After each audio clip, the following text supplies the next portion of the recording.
Kemudian merancang aktivitas.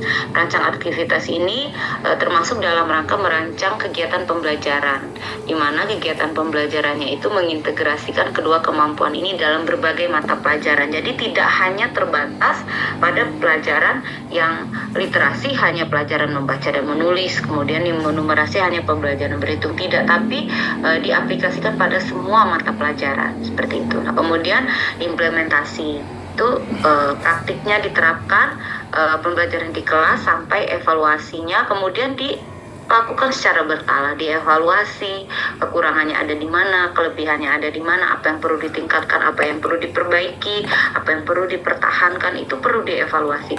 Karena setiap kegiatan Bapak Ibu ketika hanya dilakukan sekali dua kali atau hanya sering kadang-kadang gitu, dampaknya tidak terlihat nyata. Tapi kalau kita lakukan secara terus-menerus menjadi kebiasaan, secara berkala kita evaluasi, kita perbaiki, maka dampaknya akan terlihat.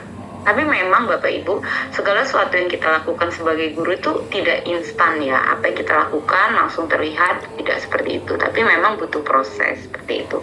Nah, kemudian strategi mengajar untuk meningkatkan literasi dan numerasi itu bisa dengan pembelajaran berbasis proyek, Bapak Ibu ya. Jadi sekarang itu kita memang perlu memperbanyak gitu ya, pembelajaran yang memang berbasis proyek Bapak Ibu. Kenapa? Karena kalau dari pengalaman pribadi saya itu anak-anak justru lebih tertantang seperti itu ya. Jadi kalau kita ajak membuat proyek seperti itu, anak-anak tertantang dan mereka semakin tertarik untuk belajar gitu. Nah, kemudian bagaimana kita memadukan pembelajaran berbasis proyek ini dengan literasi dan numerasi seperti itu. Jadi membuat proyeknya, kemudian nanti dibuat laporannya. Nah, dibuat laporannya itu masuk ke ranah literasi seperti itu Bapak Ibu.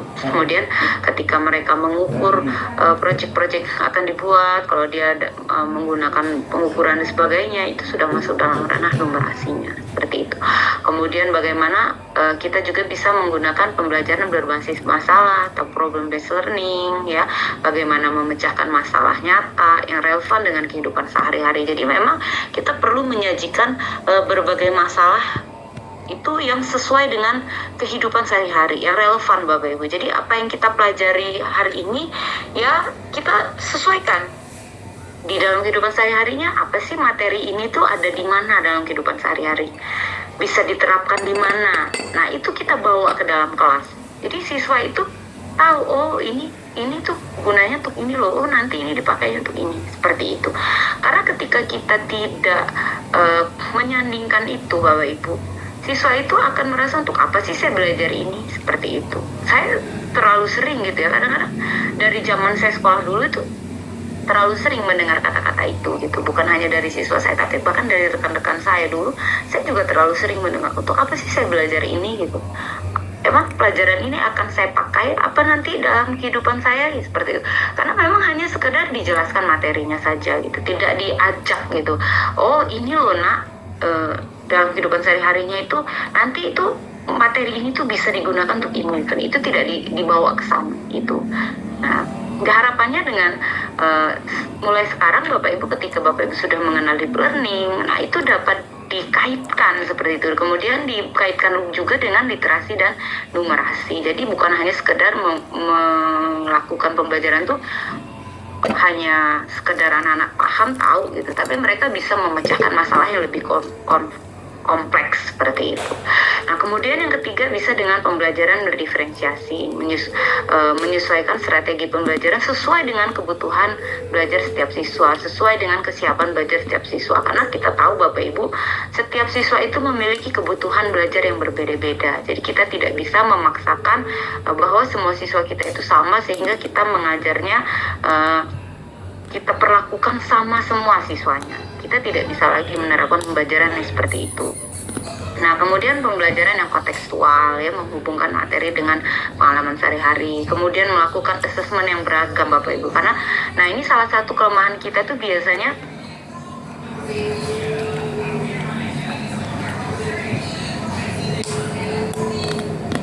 Halo Ibu Roslina. Baik Bapak Ibu, Sepertinya ini Ibu Roslina terkendala sinyal. Mungkin Bapak Ibu tadi sudah menyimak, bisa menyiapkan pertanyaan-pertanyaan yang mana nanti akan kita diskusikan bersama, akan ditanyakan kepada Ibu Roslina, seperti itu. Bagi Bapak Ibu yang terkendala sinyal yang ingin bertanya, silakan bisa menggunakan fitur chat, dan bagi Bapak Ibu yang sudah live streaming di YouTube, maka dapat menuliskan di kolom komentar YouTube.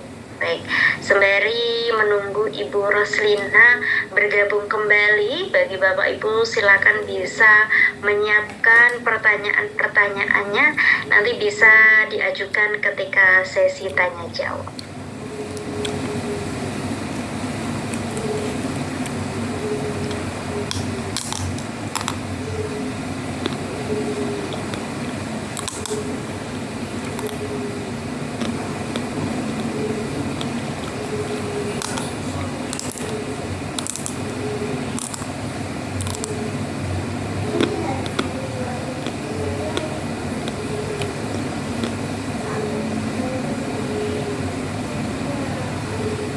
Baik, Mohon maaf Mbak Seti, tadi agak sudah wifi-nya. Oke, saya coba share screen ulang ya.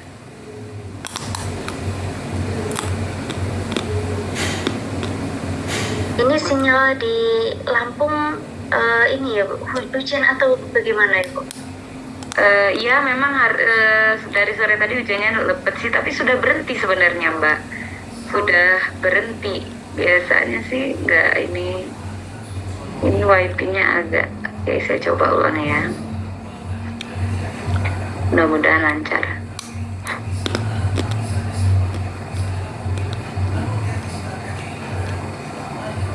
Oke, sudah terlihat Mbak Septi? Sudah terlihat Ibu, namun Oke. di laptop saya ini blur ya Bu, kurang jelas seperti itu. Apakah di tempat Bapak Ibu PPT-nya sudah jelas atau juga blur seperti di tempat saya ya? Mohon untuk menuliskan di kolom chat. Kalau di tempat saya ini blur ya. Oke. Coba. Atau mungkin bisa dikirimkan ke panitia biar panitia yang share screen, Ibu. Sebenarnya sudah dari sore tadi Mbak Safety dikirim. Oke. Oke, Ibu bisa share screen kembali. Sepertinya tadi sudah jelas, Ibu. Oke, saya coba ya.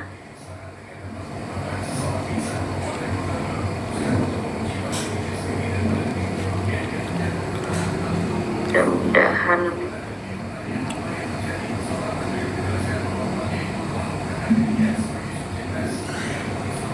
Oke, gimana Mbak? Oke, di Bapak Ibu sudah jelas ya? Iya, sudah jelas Ibu. Oke, terima kasih. Saya lanjut, mohon maaf ya Bapak Ibu.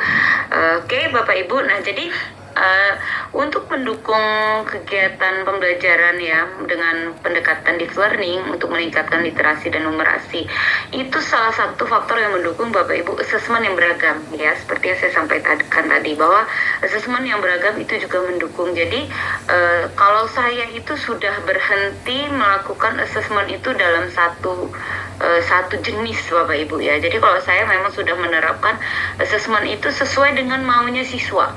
Jadi kalau saya tawarkan Bapak Ibu, kecuali ulangan tengah semester dan sumatif akhir semester ya Bapak Ibu, karena itu ujian bersama. Tapi kalau misalkan ujian yang sifatnya itu harian ya, atau di akhir pokok bahasan, itu saya diskusi dengan siswa.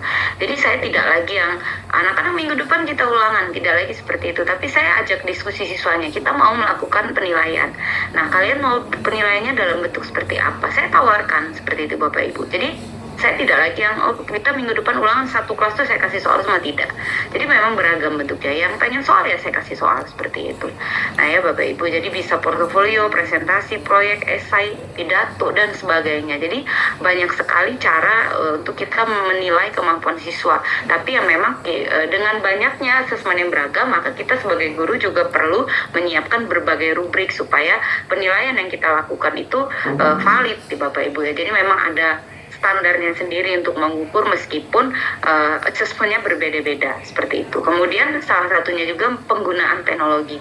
Bagaimana memanfaatkan berbagai platform online, aplikasi media sosial, karena sekarang tuh anak-anak kita itu memang sudah tidak bisa kita hindari lagi dari paparan media sosial. Nah, tapi bagaimana cara kita memanfaatkan media sosial itu bermanfaat untuk pembelajaran. Nah, kalau saya itu Bapak Ibu, masalah-masalah yang saya hadirkan dalam pembelajaran itu saya ambil dari sosial media, dari Instagram, dari TikTok, dari YouTube dan sebagainya. Itu video-video itu saya gambar-gambar, video-video saya ambil dari sosial media, saya tayangkan di kelas, diskusi dengan siswa menggunakan video-video atau foto-foto tersebut. Nah, itu akhirnya bermanfaat gitu. Jadi ada sisi positif dari sosial media yang bisa dimanfaatkan untuk pembelajaran seperti itu. Nah, bagaimana cara menyiapkan pembelajaran yang menguatkan literasi dan numerasi? Kalau ini sepertinya memang Bapak Ibu sudah sering sekali mendapatkan materi ini ya. Yang pertama itu kita perlu menganalisis PP-nya, kemudian membuat ATP ya, kemudian menentukan buku yang akan kita gunakan apa ya, bahan ajarnya apa ya, kemudian menyusun langkah-langkah pembelajaran atau membuat modul ajar serta RPP, kemudian menentukan asesmennya. Ini memang perlu kita rancang Bapak Ibu. Jadi nggak bisa kita itu ngajar masuk kelas ya tanpa rancangan, tidak bisa. Memang benar-benar harus kita rancang. Jadi memang tugas kita sebagai guru tuh salah satunya yaitu menyusun langkah-langkah pembelajaran atau merancang pembelajaran. Kemudian peran guru dalam mengembangkan literasi dan numerasi. Jadi kita sebagai guru itu perannya itu sangat besar Bapak Ibu ya, untuk meningkatkan kemampuan literasi dan numerasi siswa atau kemampuan siswa. Kenapa? Karena kita itu sebagai fasilitator Bapak Ibu. Jadi kita guru itu sebagai fasilitator. Memang kita harus memfasilitasi siswa kita. Nah, jadi salah satunya membangun kegemaran membaca. Ya, kita bagaimana kita guru itu mendorong siswa untuk membaca dengan menyediakan bahan-bahan yang menarik dan relevan. Jadi memang kalau hanya melulu kita menyiapkan buku teks Bapak Ibu, siswa sekarang itu sudah, kalau saya survei siswa saya itu Bapak Ibu, siswa sekarang itu untuk memanfaatkan bahan-bahan ajar yang dari buku teks itu, mereka itu kalau tidak kita suruh tidak dibuka. Itu kalau pengalaman saya sih ya. Karena mereka tuh sekarang kalau yang jenjang tinggi ya, bahkan anak-anak sekalipun ya, anak SD ya, yang memang yang belum punya handphone sekalipun, anak SD mereka pakai handphone orang tuanya gitu untuk mengakses handphone seperti itu. Apalagi kalau untuk anak SMP dan SMA yang memang rata-rata sudah punya handphone sendiri.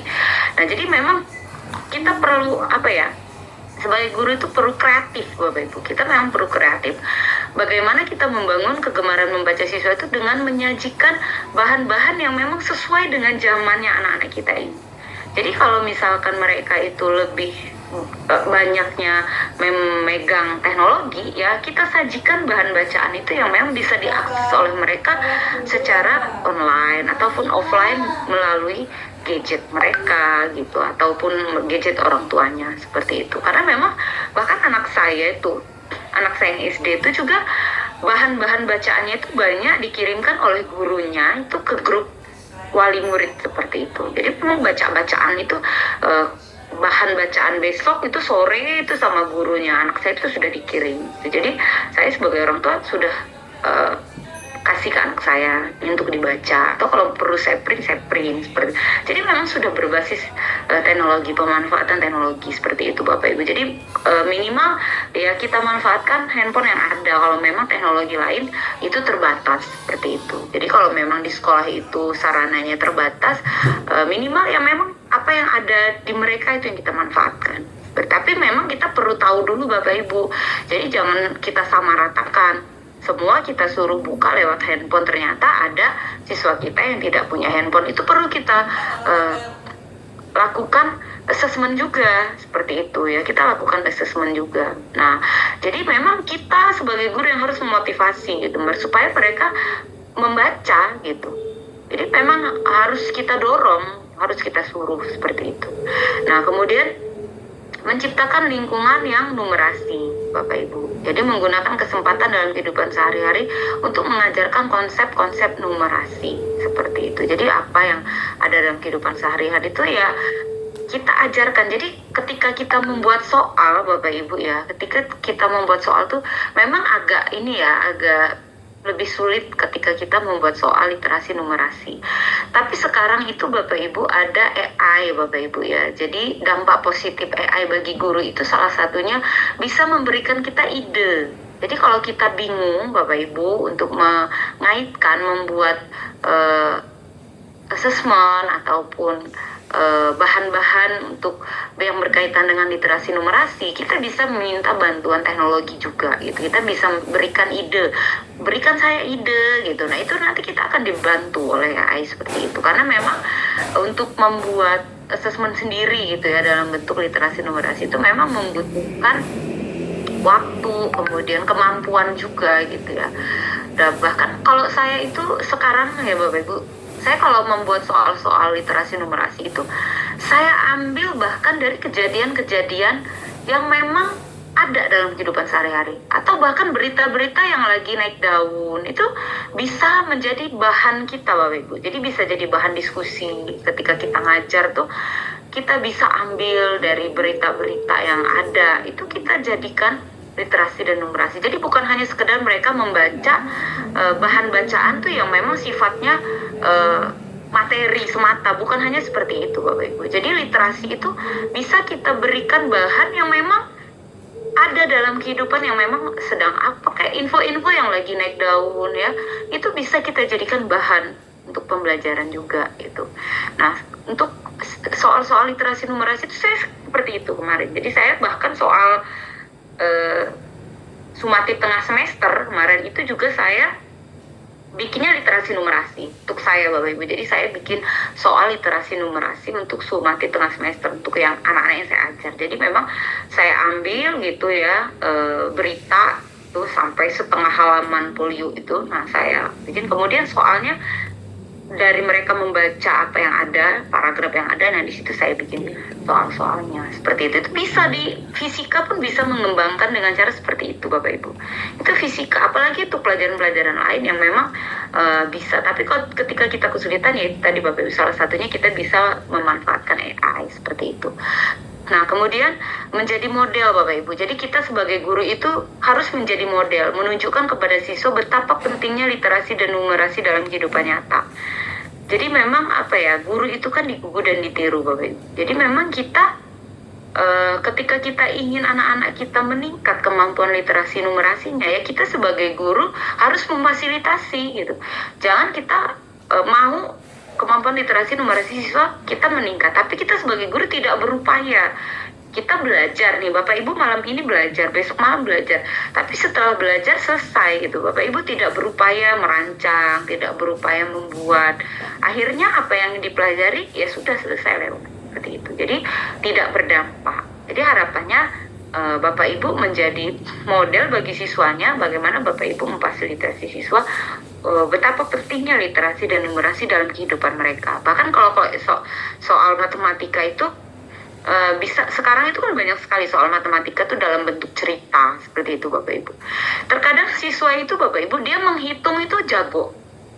Saya sering itu sama anak-anak tuh kalau sambil game gitu bermain gitu ya, kalau ketika setengah jam hampir usai atau setengah jam sebelum pelajaran, saya sering itu bermain game dengan anak-anak itu soal-soal literasi numerasinya itu ya sederhana-sederhana Bapak Ibu.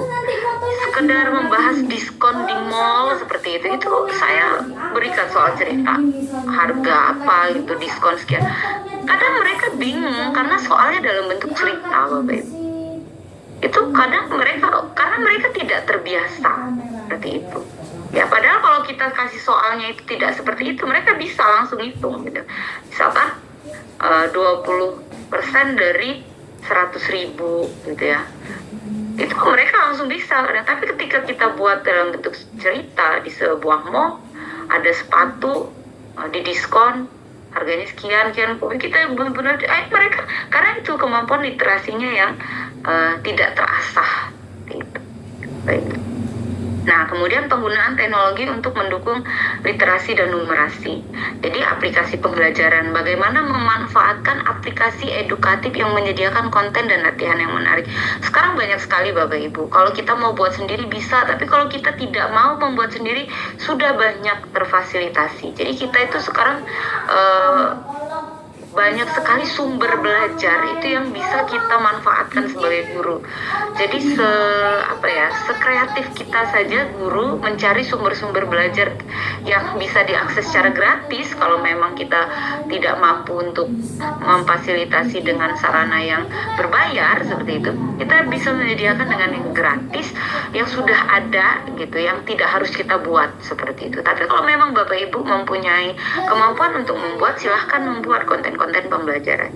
Siapkanlah konten pembelajaran yang beragam Bapak Ibu. Jadi bukan hanya satu konten pembelajaran. Jadi siapkan, kalau memang kira-kira dibutuhkan video, audio, teks, gambar, ya, kemudian PPT dan sebagainya, itu siapkan semuanya. Silakan berikan kebebasan pada siswa untuk memilih apa yang mereka sukai, supaya pembelajaran kita tuh menarik gitu ya, menggembirakan Bapak Ibu.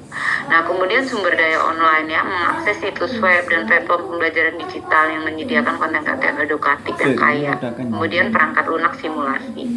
Jadi kalau anak SMK, SMA itu memang karena sudah hampir 100% ya, mungkin 90% lah, kalau tidak 100% tuh memang mereka sudah membawa gadget ke sekolah gitu. Jadi mau nggak mau sebagai guru ya kita manfaatkan gadget yang dibawa mereka itu supaya positif digunakan untuk pembelajaran seperti itu. Jadi memang kalau saya itu karena kalau saya coba saya suruh simpan gitu handphone, ya mereka selip-selip tetap membuka. Akhirnya saya mencari solusi, oh ya udah dari awal sampai akhir kegiatan pembelajarannya yang memang diakses pakai handphone mereka. Jadi mereka nggak punya kesempatan untuk bermain dengan handphonenya seperti itu. Nah, Bapak Ibu, penerapan literasi dan numerasi dalam pembelajaran seperti yang saya sampaikan tadi, tidak hanya literasi itu berkaitan dengan bahasa Indonesia, tidak hanya numerasi itu berkaitan dengan matematika, tidak Bapak Ibu ya. Jadi semua mata pelajaran itu bisa kita kaitkan dengan literasi dan numerasi. Seperti pembelajaran IPA gitu, kalau kita mau kaitkan dengan literasi, bisa menganalisis artikel ilmiah, ya, berita, informasi cerita-cerita yang itu bisa kita hadirkan di dalam kelas. Jadi siswa membaca artikel ya, atau suatu topik, misalnya perubahan iklim atau teknologi terbaru, kemudian memahami konsep ilmiahnya ya. Nah, itu bisa informasi-informasi seperti itu. Kemudian membuat presentasi tentang penemuan ilmiah. Jadi kayak seperti tadi yang video yang saya tampilkan di awal. Nah, itu siswa bisa diajak membuat laporan ya Bapak Ibu. Nah, ketika mereka membuat laporan, itu kemampuan literasinya juga sudah terasah. Kemudian mereka membuat presentasi laporannya. Jadi membuat belajar presentasi depan, terserah, fasilitasi aja mereka presentasinya mau pakai PPTK atau mau pakai karton, kok saya bebaskan gitu. Atau mereka mau langsung tulis di papan tulis, silahkan saya berikan bebas. Kemudian menulis laporan observasi dan sebagainya. Kalau untuk pelajaran IPS itu contohnya menganalisis sumber sejarah. Jadi siswa bisa menganalisis berbagai sumber sejarah, teks sejarah ya, kemudian peta, foto, artefak, kemudian menulis esai tentang peristiwa sejarah. Jadi kita suruh baca peristiwa sejarah apa. Nah, kemudian dari misalkan Perang Dunia Kedua tentang Revolusi Indonesia. Nah, kemudian kita suruh anaknya untuk menuliskan esai tentang peristiwa yang sudah mereka baca. Seperti itu. Jadi kemampuan mereka menulis, mengolah kata itu akan terbiasa kalau kita sering melakukan hal-hal seperti ini Bapak Ibu. Karena kecerdasan anak-anak itu beragam Bapak Ibu ya. Ada anak-anak yang memang dia sangat mampu mengerjakan soal. Jadi kita suruh baca nih tentang Perang Dunia Kedua. Kita kasih soal Bapak Ibu. ya. Kalau anak yang memang kemampuan kognitifnya dalam memahami sesuatu itu cepat, kemudian menjawab soal cepat, dia akan mendapatkan nilai baik, Bapak Ibu. Tapi kita perlu memikirkan juga anak-anak yang memang punya kemampuan lain, punya kemampuan menulis, ya, punya kemampuan menulis esai, punya kemampuan menceritakan kembali, berpidato. Nah, itu perlu kita fasilitasi, Bapak Ibu. Jadi memang yang ketika kita menulis, anak-anak kita suruh menulis esai, anak-anak yang suka menulis ini terfasilitasi. Ketika anak-anak kita suruh memaparkan kembali, anak-anak yang suka berbicara, suka berpidato, itu terfasilitasi. Karena literasi itu literasi menulis, literasi membaca, literasi mendengar, Bapak Ibu ya, literasi berbicara. Jadi bukan hanya sekedar membaca teks saja itu literasi, bukan. Bahkan kita kemampuan mendengar itu termasuk literasi, kemampuan berbicara itu termasuk literasi, Bapak Ibu ya. Kemudian membuat peta konsep ya, anak-anak bisa kita suruh membuat peta konsep, itu juga sudah termasuk meningkatkan kemampuan literasi. Nah, pelajaran seni budaya ya, menulis kritik seni, kemudian menulis ketika mereka ada kawannya yang membuat puisi, kemudian kawannya yang lain tuh menanggapi di mana maknanya dan sebagainya, itu termasuk dalam meningkatkan kemampuan literasi. Atau ketika ada karya seni apa, mereka lukisan, patung, pertunjukan musik, drama dan sebagainya ya, itu bisa kita beri kesempatan kepada siswa untuk menulis, menyampaikan ya, kritik seni terhadap apa yang telah mereka tonton, lihat, seperti itu. Kemudian meneliti secara seni, seperti itu, membuat laporan dan sebagainya. Kemudian untuk matematika, matematika identiknya dengan numerasi, Bapak Ibu. Padahal pada matematika itu juga ada literasinya ya, membaca dan memahami soal cerita itu ada literasinya. Kemudian menulis laporan hasil percobaan, menyajikan hasil penelitian dalam bentuk tulisan, itu literasi dalam matematika, Bapak Ibu ya. Nah, kemudian penerapan numerasi dalam pelajaran ini, kalau IPA jelas ya, percobaan dan pengukuran, menghitung, menganalisis data. Kemudian kalau IPS menganalisis data kependudukan. Nah, itu termasuk numerasi, Bapak Ibu. Membuat peta itu numerasi karena harus ada ukurannya, skalanya. Kemudian menganalisis data ekonomi, inflasi, pertumbuhan ekonomi, pendapatan per kapita, itu numerasi, Bapak Ibu ya, walaupun pelajarannya ekonomi, seperti itu. Kemudian bahasa Indonesia menganalisis teks puisi, berapa suku kata, berapa baris, berapa bait ya, panjang pendek baris puisi, itu numerasi. Kemudian menulis cerita pendek ya, ada kejadiannya, kronologi waktu, ada angka, data, waktu, jumlah di dalam cerita itu ada numerasinya, Bapak Ibu. Menganalisis data survei ya. Kemudian seni budaya, proporsi ya, karya seni itu kan ada ukurannya, mendesain pola, menganalisis musik itu ada. Jadi sebenarnya literasi dan numerasi itu memang semua mata pelajaran bisa diterapkan, Bapak Ibu. Nah, dalam assessment ya untuk literasi itu bisa disajikan sebuah artikel ya, tentang pemanasan global contohnya. Kemudian nanti siswa mengidentifikasi faktor-faktor menyebabkan pemanasan global, menjelaskan bagaimana konsep kalor berperan dalam fenomena tersebut. Kemudian menganalisis grafik ya, perubahan suhu rata-rata bumi 100 tahun terakhir. Nah, kalau kemarin tuh ketika saya buat soal tentang perubahan suhu itu, saya ambil berita-berita tentang kalau kita lagi kemarau panjang itu kan suhu bumi meningkat. Itu ada kan berita-berita, Bapak Ibu, tentang panas dan sebagainya. Itu saya ambil berita-berita seperti itu. Nah, kemudian untuk numerasi itu data hasil percobaan tentang waktu yang dibutuhkan untuk memanaskan jumlah air, itu contohnya ya. Kemudian menganalisis datanya, membuat kesimpulan, seperti itu, Bapak Ibu. Nah, kemudian bagaimana potensi deep learning dalam meningkatkan literasi dan numerasi siswa? Nah, potensi deep learning, Bapak Ibu, dalam literasi itu salah satunya pemahaman teks yang mendalam, di mana deep learning itu mampu mendorong siswa untuk menganalisis teks secara kritis. Jadi siswa itu kita ajak untuk mampu berpikir secara kritis, Bapak Ibu ya. mengidentifikasi tema utama, memahami konteks, itu mereka diajak untuk berpikir kritis. Kemudian siswa belajar untuk membuat hubungan antara teks dengan pengalaman pribadi dan pengetahuan yang ada. Kemudian yang kedua, pengembangan keterampilan berpikir kritis. Deep learning ini melibatkan diskusi, ya Bapak Ibu. Ada diskusi, debat, analisis teks, ya. Kemudian membantu siswa mengembangkan kemampuan untuk mengevaluasi informasi, mengidentifikasi bias, dan membuat kesimpulan yang beralasan. Kemudian peningkatan keterampilan menulis. Jadi deep learning mendorong siswa untuk menulis dengan tujuan yang jelas, menggunakan bukti yang kuat, menyusun argumen, ya. Siswa belajar untuk menulis dalam berbagai genre dan untuk berbagai audiens. Jadi memang sangat tepat sekali Bapak Ibu. Jadi kalau kita mau meningkatkan literasi dan numerasi, kita gunakan pendekatan pembelajaran mendalam atau deep learning, ini memang sangat tepat seperti itu. Kenapa? Karena deep learning ini memang pembelajaran yang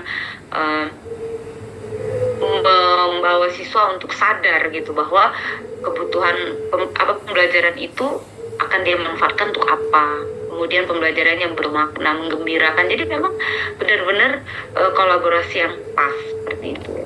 Nah, kemudian dalam kompetensi deep learning dalam numerasi itu pemahaman konsep matematika yang mendalam. Ya, deep learning menekankan pemahaman konsep matematika, bukan sekedar menghafal rumus, Bapak Ibu. Jadi saya itu sudah jarang ya, hitunglah, sudah jarang saya yang seperti itu. Jadi kalau saya itu soalnya, kalau fisika itu salah satunya, misalkan ada seorang anak berdiri di tengah jalan, kemudian sebuah kendaraan melaju. Nah, bagaimanakah kondisi akhir anak tersebut atau kendaraannya gitu? Itu kan nanti mereka menghitung, tapi mereka mengambil kesimpulan seperti itu. Apakah berhenti tepat sebelum menabrak anak tersebut? Apakah motor kendaraannya berhenti setelah menabrak? Itu termasuk literasi dan numerasi. Kemudian siswa belajar untuk menghubungkan konsep matematika dengan situasi di dunia nyata. Jadi kalau kita tidak bawa ke konteks dunia nyata, kadang kalau kita ngajarin pembelajaran itu, anak tuh nanya, gak ada apa sih Bu gunanya belajar ini gitu. Nah, tapi ketika kita ajak, nah Nina, bahkan kalau kamu belajar ini gitu, kadang kalau saya tuh belajar gerak lurus gitu, kamu belajar GLB, GLBP, itu kamu bisa mengira-ngira gitu, lo bisa menghitung nih, kalau misalnya ada kecelakaan, itu kita bisa hitung tuh kecepatan motornya berapa, jaraknya berapa, seperti itu bisa dihitung. Oh, jadi mereka, oh iya ya Bu, ya itu bisa dianalisis seperti itu. Jadi menganalisisnya itu dengan fisika seperti itu. Jadi anak-anak tuh tertarik Bapak Ibu. Jadi kayak kulkas itu, oh ini berkaitan dengan materi ini, AC itu berkaitan dengan ini gitu. Jadi mereka tuh, oh ternyata manfaatnya untuk ini gitu. Jadi mereka semangat dan tertarik untuk belajar seperti itu Bapak Ibu. Nah, kemudian pengembangan keterampilan pemecahan masalah. Jadi deep learning itu melibatkan pemecahan masalah yang kompleks dan relevan. Siswa belajar untuk menggunakan berbagai strategi pemecahan masalah dan untuk mengevaluasi solusi mereka. Kemudian peningkatan keterampilan analisis data. Jadi deep learning mendorong siswa untuk menganalisis data secara kritis dan untuk membuat kesimpulan yang beralasan. Jadi siswa itu terbiasa membaca data. Ya, kemudian siswa belajar untuk menggunakan berbagai alat dan teknik analisis data. Nah, strategi menerapkan deep learning sebenarnya nggak jauh beda ya Bapak Ibu. Tadi saya sudah bahas juga strategi menerapkan literasi dan numerasi. Ini bisa kita kombinasikan. Jadi memang menerapkan deep learning untuk meningkatkan literasi dan numerasi. Jadi nggak bosan-bosan Bapak Ibu, PBL ya, pembelajaran berbasis masalah, problem based learning, kemudian PJBL ya, project based learning atau pembelajaran berbasis project, berbasis inquiry, discovery, pembelajaran diferensiasi, kontekstual ya, pembelajaran kontekstual. Itu semua bisa kita gunakan Bapak Ibu untuk menerapkan deep learning untuk meningkatkan kemampuan literasi dan numerasi siswa. Seperti jadi memang kita harus paham Bapak Ibu. Kita sebagai guru tuh harus paham apa sih pembelajaran berbasis proyek, apa pembelajaran berbasis masalah, bagaimana menerapkan pembelajaran berbasis proyek, bagaimana menerapkan pembelajaran berbasis masalah, bagaimana menerapkan pembelajaran inquiry gitu ya, pembelajaran berbasis inquiry, bagaimana menerapkan diferensiasi, itu kita harus paham sebagai guru, langkah-langkahnya bagaimana, seperti itu, karena memang langkahnya tidak sama ya, berbeda seperti itu. Jadi bukan hanya sekedar kita masuk kelas ngajar jelasin dari A sampai Z selesai, bukan, tapi perlu dirancang Bapak Ibu ya, tahapan demi tahapan itu memang perlu dirancang. Kita mau menggunakan strategi yang mana, pendekatan apa, model pembelajaran yang mana, itu perlu kita rancang. Di pendahuluan kita mau ngapain, di kegiatan inti kita mau ngapain, di penutup kita mau ngapain, itu memang harus kita rancang gitu. Jadi nggak hanya sekedar kita masuk kelas ngajar jelasin selesai, tidak Bapak Ibu. Jadi memang perlu benar-benar kita rancang semaksimal mungkin gitu, menggunakan strategi yang apa, pembelajaran yang mana. Jadi memang harus kita terapkan.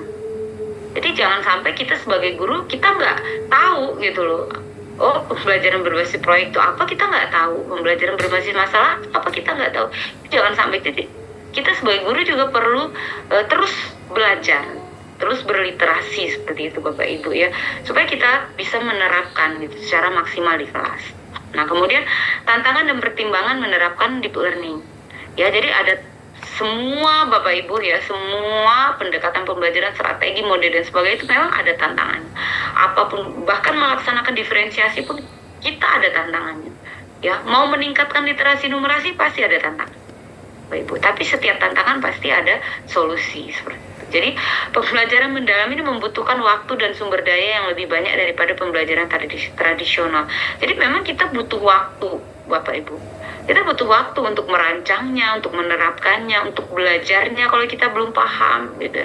Kemudian guru perlu dilatih untuk menerapkan strategi pembelajaran ini ya. Kalau dilatih itu apa yang Bapak Ibu lakukan malam ini itu salah satu bentuk melatih diri ya. Nah, kemudian penting untuk memastikan bahwa semua siswa memiliki akses ke pembelajaran mendalam. Nah, ini Bapak Ibu contoh-contoh pembelajaran di kelas.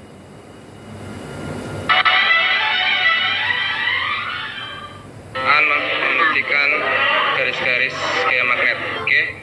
Oleh Fernanda, ini magnet yang merah kutub utara north, yang hitam kutub selatan. Ya, silakan Mas Fernanda ditaruh di atasnya kertasnya, kemudian ditaburi oleh serbu besi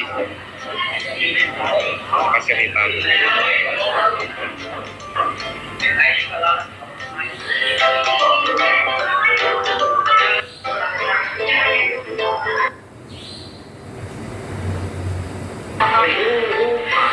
Kebanyakan sama tuh. Nah, belah sana. Ya. Oke.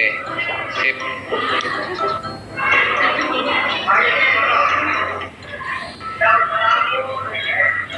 Garis-garis gaya magnet.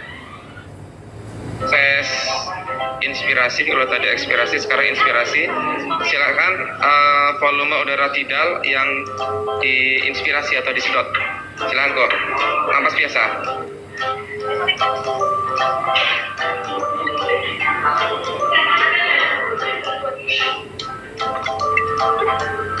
Berapa itu? Tapi napas biasa ya. Sekarang itu nggak ada, tadi kan hitung dari sini. Ya sekitar 250 tambah 250 500. Ya, tulis ya. Tulis. Pernapasan. Ya, jadi ini beberapa contoh penerapan pembelajaran ya yang menggunakan deep learning seperti itu. Seperti yang ini garis-garis gaya magnet Bapak Ibu. Sebenarnya memang bisa aja Bapak Ibu kita gambarkan di depan kelas ya. Kita gambar garis-garis gaya magnet, atau di buku teks, di buku cetak itu sudah ada gambar-gambar ini.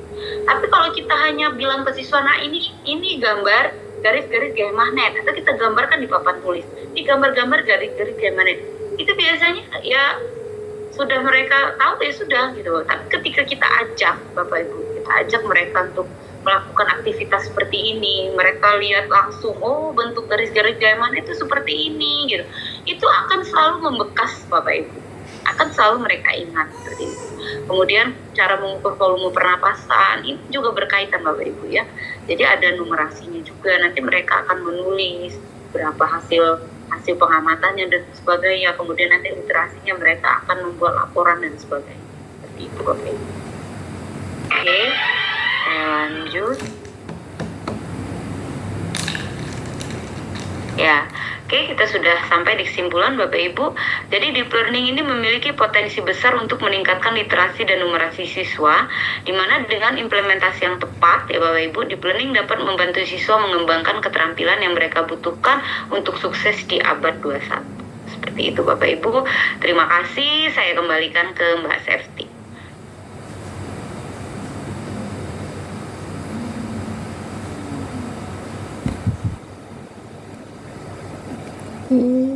Baik, terima kasih Bu Roslina yang sudah menyampaikan materi pada malam hari ini dengan menarik sekali dan juga bermanfaat ya, tentunya tentang pendekatan deep learning, numerasi dan literasi. Ini telah tiba saatnya kita di sesi tanya jawab. Bagi Bapak Ibu yang ingin bertanya, silakan bisa langsung raise hand. Dan juga Bapak Ibu yang terkendala sinyal maka dapat menuliskan di kolom komentar. Bagi Bapak Ibu yang live streaming di YouTube maka dapat menuliskan di kolom komentar. Oke. Ini sudah ada yang ingin bertanya Ibu, tapi sebelumnya mohon maaf Ibu Roslina dan juga Bapak Ibu semuanya, saya terkendala kamera laptop saya tiba-tiba mati ya, jadi saya menggunakan kamera HP. Baik, ini sudah ada 3 penanya ini dari Bapak Visi, Bapak Sili, Bapak Wawan, dan Ibu Kanti. Kepada Ibu Kanti saya persilakan terlebih dahulu. Terima kasih waktu yang diberikan kepada kami. Perkenalkan, kami dari PAUD, Bunda. PAUD, PAUD TK dari 2 Malang. Yang ingin kami tanyakan, perbedaan atau langkah-langkah tadi, katanya beda langkah. Yang untuk enquiry, maaf. Itu sama di planning beda dengan yang lainnya, itu langkah-langkahnya beda.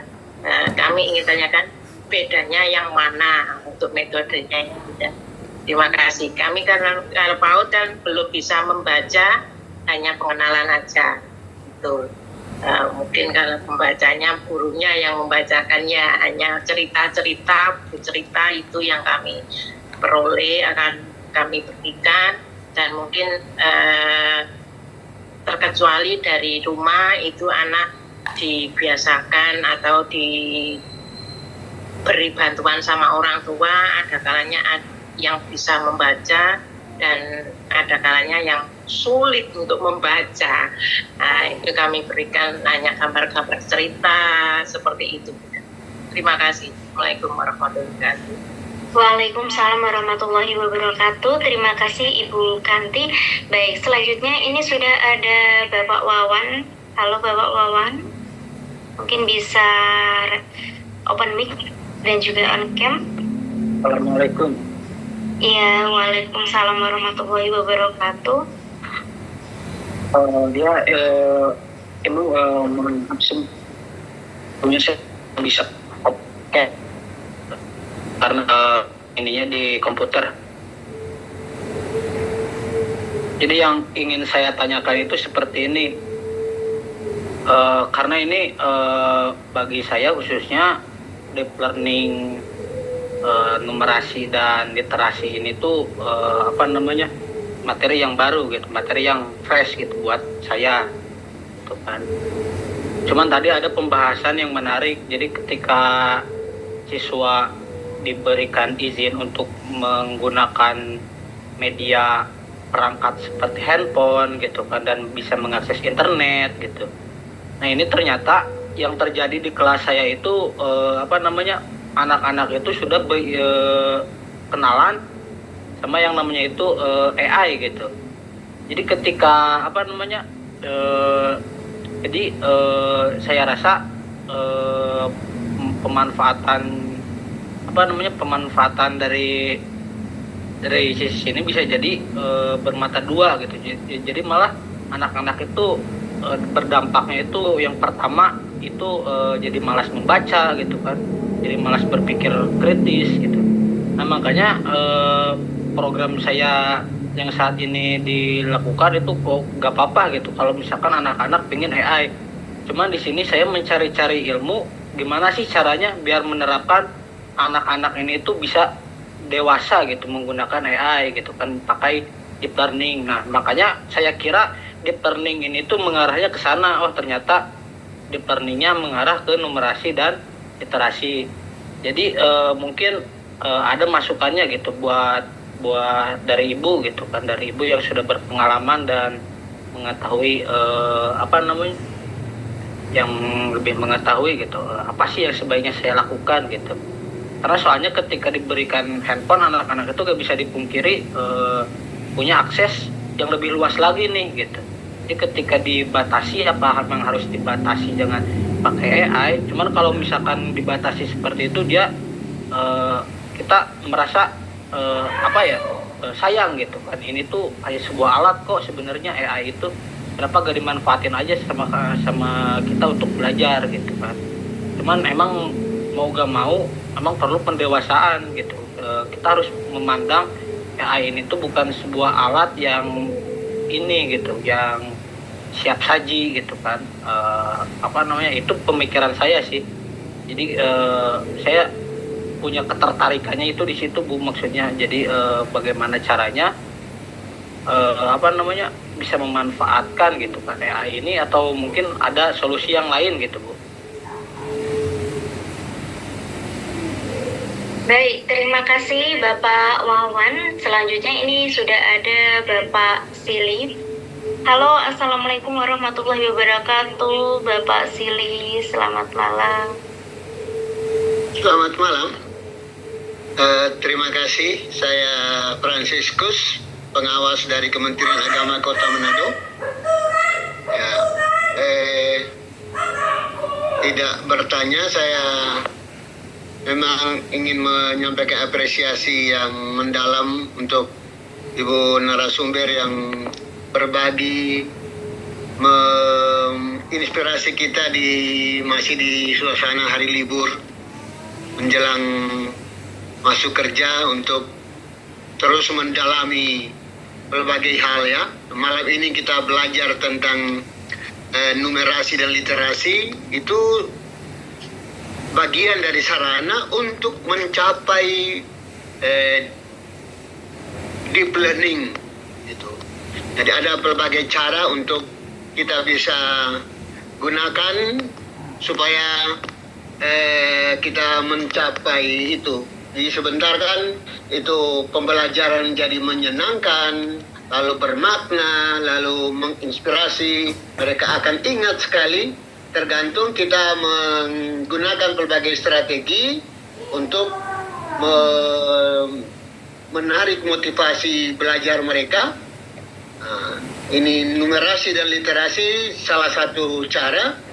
Apapun kita lakukan, yang pentingnya supaya itu pembelajaran siswa menjadi terlibat aktif dan mereka ikut berproses dan menemukan sendiri.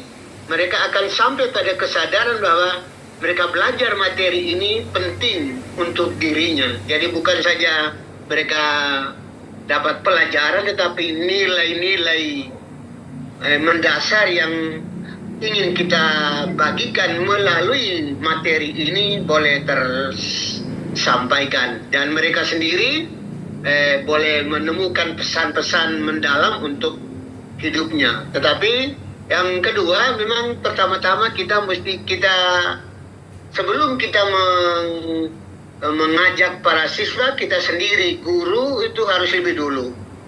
Kita mesti lebih dulu rajin membaca, rajin mengolah pemikiran. Ada berbagai sarana yang berkaitan dengan angka, hal-hal praktis yang boleh kita kelola. Sebentar itu di pembelajaran bisa di soal-soal hots kita bisa kembangkan supaya mereka akan ingat itu. Kalau kita guru belum susah. Karena apa? Ada satu pepatah kata bahasa Latin, nemo dat quod non habet. Tak seorang pun bisa memberi kalau dia tidak punya. Kita mesti guru, kita mesti ribu dulu gitu. Baru kita mengajak, menginspirasi siswa belajar itu. Kalau tidak, agak kesulitan. Itu catatan saya, tetapi untuk narasumber di malam pertama ini terima kasih sudah menginspirasi kami. Baik, terima kasih kepada Bapak Sili. Izin mengkonfirmasi untuk pertanyaannya, Bapak.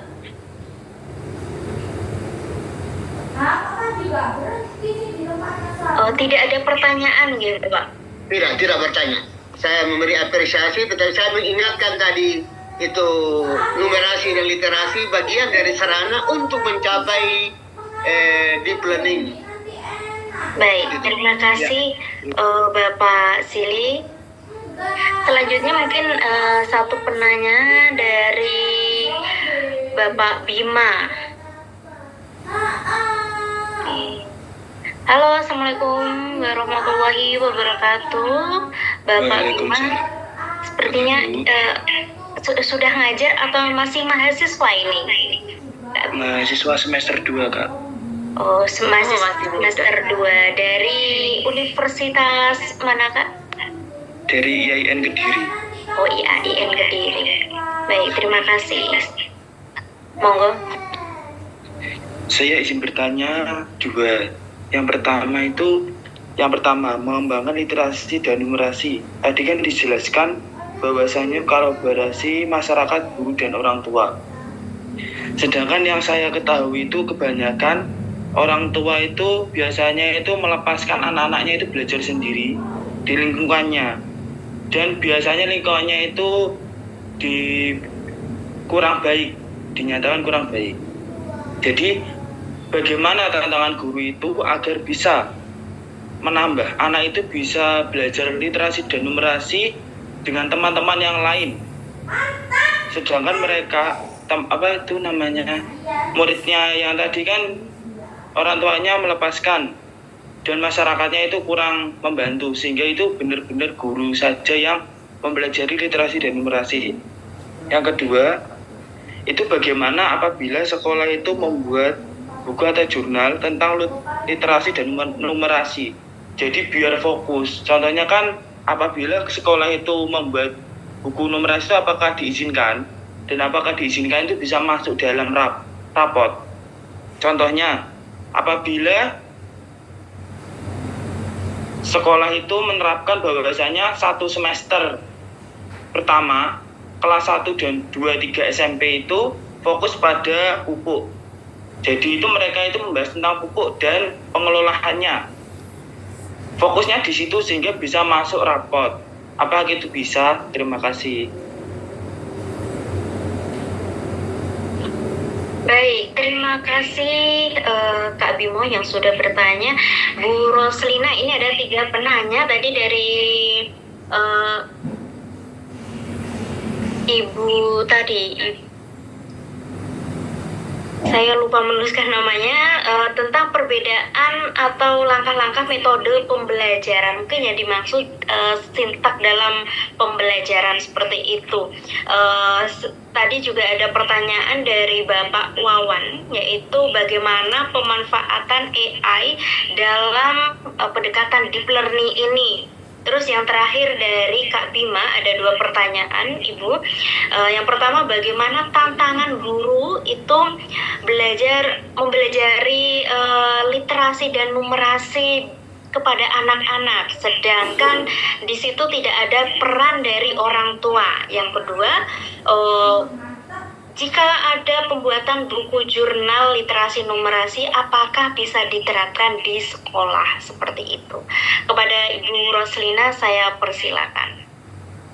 Baik, Mbak Septi, terima kasih. Kemudian terima kasih juga Bapak Ibu penanya ya. Saya ke pertanyaan pertama dari Ibu Kanti ya, bagaimana membedakan ya, Ibu Kanti tadi bertanya ya, Bapak Ibu guru, dalam merancang pembelajaran itu memang kita perlu memahami terlebih dahulu ya, apa itu pendekatan pembelajaran, apa itu strategi pembelajaran, apa itu model pembelajaran, metode pembelajaran, teknik pembelajaran, itu kita perlu tahu sebagai guru Bapak Ibu, karena kalau kita tidak paham itu, maka ketika kita merancang pembelajaran, ketika kita membuat modul ajar, ketika kita membuat RPP-nya, itu nggak bakal jadi gitu ya. Jadi memang hal yang pertama itu kita belajar dulu gitu. Kalau yang ada sintaknya, Bapak Ibu, ada sintak langkah-langkah pembelajaran itu di model pembelajarannya. Jadi seperti model pembelajaran itu ada PJBL ya, Project Based Learning, kemudian ada PBL, Problem Based Learning, atau model pembelajaran berbasis masalah, kemudian ada inquiry, ada discovery. Nah itu ada sintak-sintaknya Bapak Ibu. Jadi sintak pertamanya ngapain, keduanya ngapain, itu ada sintaknya. Dan jangan sampai kita salah di terbalik-balik, karena memang sintaknya ada. Jadi kalau Bapak Ibu mau memahami lebih dalam lagi sintak-sintak dari beberapa model pembelajaran, silakan Bapak Ibu berliterasi ya, cari di Google, kemudian cari di jurnal, kemudian atau bisa minta bantuan AI, atau mungkin kita bisa usul nih ke ruang temu guru, kapan-kapan kita bahas tentang model-model pembelajaran seperti itu. Karena kalau mau saya jawab detail untuk PJBL sintaknya seperti ini itu akan lama Bapak Ibu, karena saya sendiri kadang kalau ingin menjelaskan tentang model-model pembelajaran itu, tentang pendekatan dan sebagainya, itu setengah hari sendiri kalau secara luring seperti itu ya. Jadi memang nggak cukup kalau hanya dijawab dengan, dalam waktu 1 menit atau 2 menit. Jadi memang sintaknya itu berbeda-beda dari PJBL, PBL, inquiry, discovery. Kemudian kalau di planning sendiri itu, di planning itu pendekatan pembelajaran ya Bapak Ibu. Jadi memang dia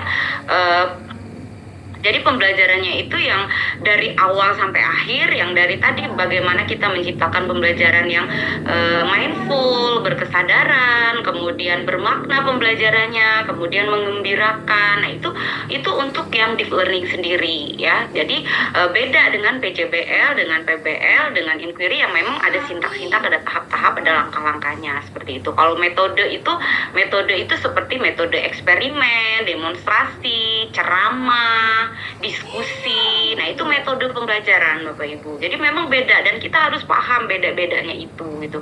Silakan Bapak Ibu sambil searching sambil membaca seperti itu ya, supaya lebih paham lagi. Seperti atau Bapak Ibu bisa mencari modul ajar atau RPP yang memang sudah ada sintak-sintaknya gitu Bapak Ibu. Jadi di platform digital yang dari pemerintah di ruang GTK itu banyak, bahkan ada juga beberapa dari karya saya yang sudah terbit ya di sana, itu saya ada sintak-sintaknya, model-model pembelajaran. Saya bikin modul ajar pakai PBL ada sintaknya, saya bikin modul ajar pakai inquiry itu ada sintaknya. Punya saya juga sudah ada beberapa yang terbit di sana, banyak sekali. Jadi silakan Bapak Ibu rajin-rajin untuk mencari, kemudian dipelajari, itu dibaca gitu ya. Nah kemudian itu dari untuk Ibu Kanti. Kemudian yang kedua itu Pak Wawan ya. Jadi memang Pak Wawan, dilema ada positif dan negatifnya pemanfaatan teknologi dalam pembelajaran. Jadi tidak bisa kita pungkiri, semua hal itu selalu ada dampak positif dan ada dampak negatif. Tapi bagaimana kita sebagai guru itu meminimalisasi dampak negatifnya ketika pembelajaran di kelas. Nah misalkan nih, takut anak-anak saya itu nanti pakai saya bikin soal sebagai guru. Nah kemudian saya khawatir anak saya akan mencari jawabannya pakai AI. Nah itu tadi Pak Wawan, coba makanya jangan terlalu sering itu membuat assessment ya, membuat soal itu yang langsung gitu, jelaskan, hitunglah gitu. Itu udah anak murid cari di AI itu gampang banget Pak gitu. Tapi kalau misalkan Bapak suruh dia membuat esai, suruh dia membuat laporan, suruh membuat presentasi, bahkan ketika dia memanfaatkan AI pun dia nggak bisa 100% Pak. Mungkin ide dia bisa pakai AI, tapi dia tetap harus menggunakan kemampuan berpikir dan kemampuan dia menulis dan sebagainya, itu harus tetap menggunakan kemampuan dia, nggak murni 100% pakai AI. Jadi makanya pinter-pinter kita guru, sekreatif-kreatifnya kita guru, bagaimana kita memfasilitasi aktivitas itu yang bisa mengurangi siswa itu langsung menggunakan AI stok 100%. Karena untuk anak SMA, SMK itu memang ya walaupun nggak 100% pasti ada anak-anak yang sudah kenal dengan AI seperti itu ya. Nah kemudian tambah lagi kita harus sering memotivasi juga bagaimana anak-anak supaya bijak bermedia sosial, karena kita itu bukan hanya sekedar mengajar ya Bapak Ibu. Tugas kita sebagai guru bukan hanya mengajar, tapi kita juga mendidik. Jadi kalau saya itu salah satu mindful atau berkesadarannya saya kalau ngajak murid di pembelajaran mendalam atau deep learning itu di awal pembelajaran itu saya kasih motivasinya ganti-ganti. Kadang motivasinya bagaimana mereka bijak memanfaatkan handphone mereka, bagaimana mereka bijak memanfaatkan sosial media mereka, itu termasuk sudah berkesadarannya, mindfulnya kita kenakan ke sana Bapak Ibu ya. Jadi nggak harus mindfulnya itu selalu kita arahkan, mindfulnya berkesadarannya harus yang pakai musik tenang, nggak harus yang seperti itu Bapak Ibu. Jadi nggak harus yang seperti itu. Jadi mindful itu beragam ya, bisa dengan kita jelaskan tujuan pembelajarannya, nanti di kehidupan nyatanya kalian nanti manfaatnya belajarnya apa, itu nggak harus selalu seperti itu. Salah satunya seperti itu gitu. Tapi banyak sekali yang bisa kita lakukan seperti itu. Jadi memang kita guru itu itu seperti yang saya sampaikan tadi, kita perlu juga banyak berliterasi Bapak Ibu seperti itu. Nah kemudian untuk Pak Wawan ya, untuk Pak Sili terima kasih sekali Bapak apresiasinya dan diskusinya tadi, sharingnya terima kasih banyak. Kemudian untuk Pak Bima ya, kolaborasi dengan masyarakat. Jadi banyak orang tua yang melepaskan anak ya. Banyak memang Pak Bima orang tua yang memang melepaskan anaknya belajar di sekolah, serahin ke guru, selesai. Tapi tidak semua Pak Bima, masih ada juga orang tua yang memang peduli dengan perjalanan pembelajaran anaknya, masih ada gitu. Nah, bagaimana cara kita mensiasatinya untuk orang tua yang ingin kita ajak kolaborasi? Nah, salah satunya kita sering-sering berkomunikasi dengan orang tua. Jadi kalau selama ini orang tua itu kita ajak komunikasi kan biasanya karena siswanya bermasalah ya. Misalkan siswanya di sekolah bikin ulah gitu ya, ngapain yang negatif lah gitu, biasanya kita panggil orang tuanya. Nah mulai dari sekarang cobalah kita berkolaborasi dengan orang tua tuh dari sisi positifnya juga. Ketika murid kita itu mendapatkan sesuatu yang positif, kita beritahukan orang tuanya. Ketika siswa kita itu ada apa, kita beritahukan orang tuanya gitu. Jadi memang harus sering-sering berkomunikasi dengan orang tua, bukan hanya sekedar ketika siswanya melakukan pelanggaran seperti itu. Jadi lama-lama nanti orang tuanya akan terbiasa Pak. Lama-lama akan terbiasa ketika kita guru itu selalu mengajak untuk berkolaborasi seperti itu. Nah kemudian karena tadi ya Pak Bima tadi anak-anak ini melepas, terus gimana kalau anak-anak itu belajar literasi numerasinya hanya dengan kawan-kawannya saja? Ya tidak apa-apa Pak gitu. Jadi memang namanya kolaborasi itu semua pihak gitu ya, siswa dengan siswa dengan guru, siswa dengan orang tua, siswa dengan masyarakat. Nah masyarakat di sini kita Pak itu bisa mengajak anak itu belajar itu dari masyarakat gitu. Jadi ketika kita menyuruh anak untuk mengobservasi, misal pembelajarannya tentang apa nih, nah kalian bisa observasi ya. Observasi saya pernah, ini juga berkaitan dengan tadi di kolom chat saya sempat ada baca gitu ya, gimana caranya mengaitkan dengan kehidupan nyata ketika mata pelajaran yang kita ajar itu tidak sesuai dengan bidang ilmu kita karena jamnya kurang. Saya pernah mengalami itu Bapak Ibu. Saya guru fisika, saya pernah ngajar matematika, saya pernah ngajar prakarya. Ya saya sebagai guru dia terus berupaya gitu tadi. Kalau saya itu kan prinsipnya guru itu ya pembelajar sepanjang hayat, jadi ya terus belajar. Nah waktu saya jadi guru prakarya itu ketika saya ingin anak-anak tahu tentang wirausaha, saya minta anak-anak observasi, wawancara dengan pengusaha-pengusaha yang ada di lingkungan rumah mereka atau di lingkungan sekolah seperti itu.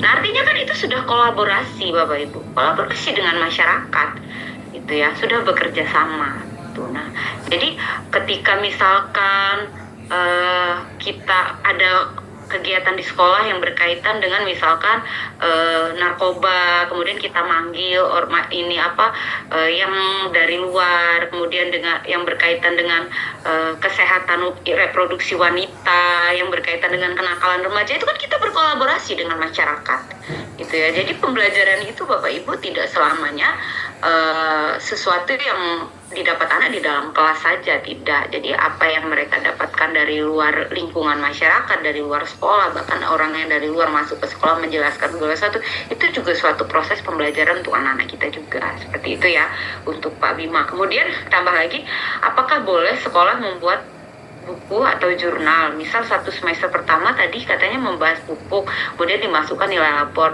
Mohon maaf Pak Bima, kita itu mengajar kan ada kurikulum Mbak Bima ya. Jadi ya kita harus sesuai dengan kurikulum. Jadi kalau di kurikulum Merdeka itu kan fase sekarang ya, fase. Jadi memang dia bukan hanya kalau dulu kan kelas 1, kalau ke SMA ya, kelas 1, kelas 2, kelas 3 memang sudah ada materinya nih di kurikulum. Kalau sekarang kan fase E itu materinya apa, fase F itu materi apa. Nah, ketika di fase F itu boleh misalkan di kelas 11-nya mau belajar apa, di kelas 12 mau belajar apa, yang penting masih dalam satu fase itu capaian pembelajarannya.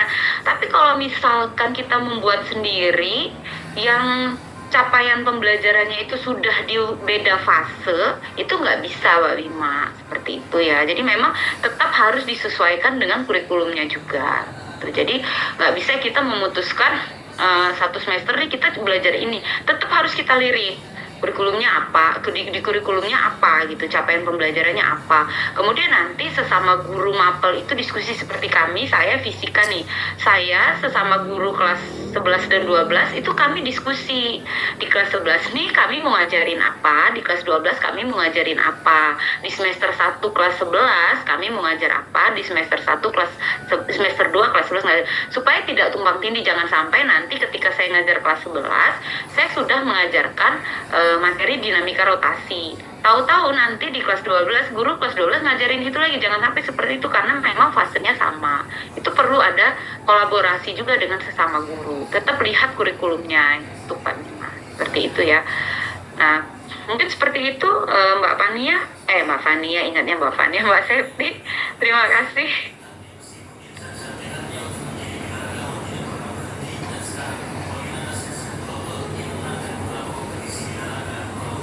Halo Mbak Septi.